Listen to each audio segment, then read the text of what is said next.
జిల్లా కేంద్ర గ్రంథాలయంలో పాఠకులు పోటీ పరీక్షలకు సిద్ధమవుతున్న అభ్యర్థులకు అవసరమైన అన్ని సౌకర్యాలు ఏర్పాటు చేస్తామని జిల్లా కలెక్టర్ సి నారాయణరెడ్డి చెప్పారు. ఆయన జిల్లా కేంద్ర లైబ్రరీని ఆకస్మికంగా తనిఖీ చేసి గ్రూప్స్, ఇతర పోటీ పరీక్షలకు తయారవుతున్న అభ్యర్థులతో ముఖాముఖి మాట్లాడారు. లైబ్రరీలో సౌకర్యాలు ఎలా ఉన్నాయి, ఏమైనా సమస్యలున్నాయా అని అడిగి తెలుసుకున్నారు.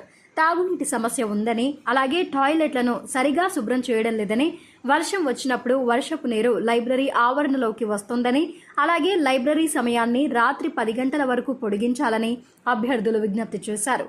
ఇందుకు స్పందించిన జిల్లా కలెక్టర్ 2 రోజుల్లో తాగునీటి సమస్యను పరిష్కరిస్తామని, అలాగే టాయిలెట్స్ను ఎప్పటికప్పుడు శుభ్రం చేసే విధంగా పారిశుద్ధ సిబ్బందిని తక్షణమే నియమించాలని లైబ్రేరియన్ నాగయ్యను ఆదేశించారు. పోటీ పరీక్షలకు హాజరయ్యే అభ్యర్థులు చదువుకునేందుకు వీలుగా లైబ్రరీని మహిళా అభ్యర్థులకు రాత్రి 9 గంటల వరకు, పురుష అభ్యర్థులకు 10 గంటల వరకు పొడిగించాలని ఆదేశించారు. అంతేకాకుండా లైబ్రరీకి తక్షణమే 20 ర్యాక్లు మంజూరు చేస్తున్నట్లు ప్రకటించారు.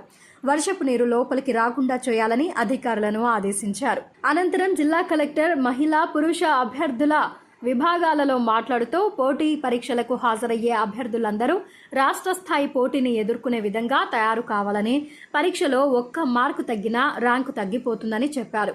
చదవడంతో పాటు చదివినదంతా ప్రాక్టీస్ చేయాలని, అంతేకాక పూర్తి శక్తి ఉన్నంత మేరకు చదవాలని, ఎలాగైనా ఉద్యోగం సాధించాలనే పట్టుదలతో చదివితే తప్పనిసరిగా విజయం సాధిస్తారని తెలిపారు.